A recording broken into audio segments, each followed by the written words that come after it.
Diyan lang tayo para may magawa tayo dito.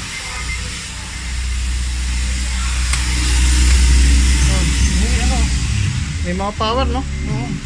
Oo. May mga ilaw pa. Meron din.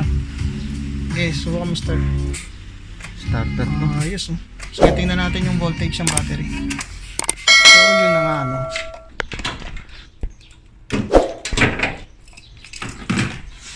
Alright, so check natin yung battery. Battery life, kung okay ba. Tsaka yung voltage. Gamit yung tester natin. Kasi pumipitik-pitik lang. Regular FRAD mo na lang. Yan. CCA, okay. 500. 3, ano lang. Kahit 500 mo, okay lang yung suset naman yun to. Kahit 490, pwede yan. Sa ano lang yun, 380. Bad cell. Ilang volts dyan? Ilang volts is 10.53. Mabagsak, no? Tapos yung CCA niya, ilan yan? 130. Ang baba. Patay yung cell ng ano, battery. Ayan. Tapos, Bad i-try cell. natin ay jump start. If mag-jump start, Okay. Yung pag-jump natin ay medyo alanganin. Wala tayong cable. So, subukan natin jump start kung aandar to. Okay.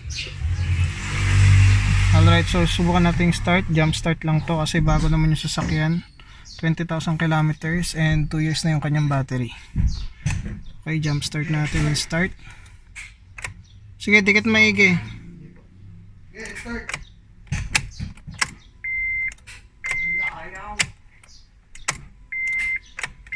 Baka yung battery niya mahina rin. Yan, nilagyan muna natin ng battery. Subukan natin kung nag-start kasi ayaw gumana ng bintana. Nasa 12 point something volts lang. Subukan natin start to. Ayaw din ah. Di no maigi boy. Ayaw din oh. Ganito. Dapat may pan-testing tayo dito eh. Okay, subukan natin tuktok yung starter kung gagana siya. Yan. Okay.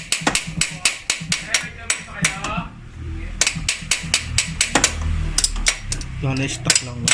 Naka-stock lang. Old school. Okay. Kaya pumipitik lang. Hindi ka maigit yan ha. Okay.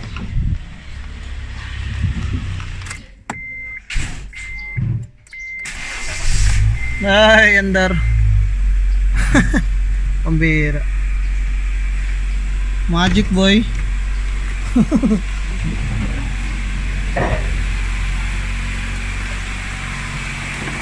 Okay yung alternator, tinanggal na.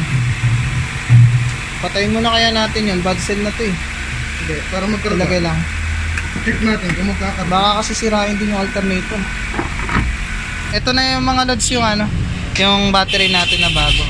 Tinanggal na rin natin yung takip.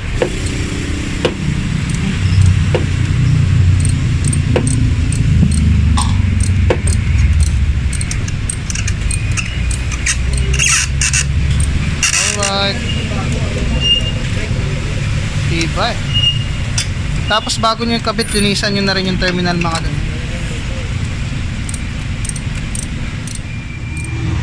The moment of truth. Gang. Alright. One click. Ganda, ganda.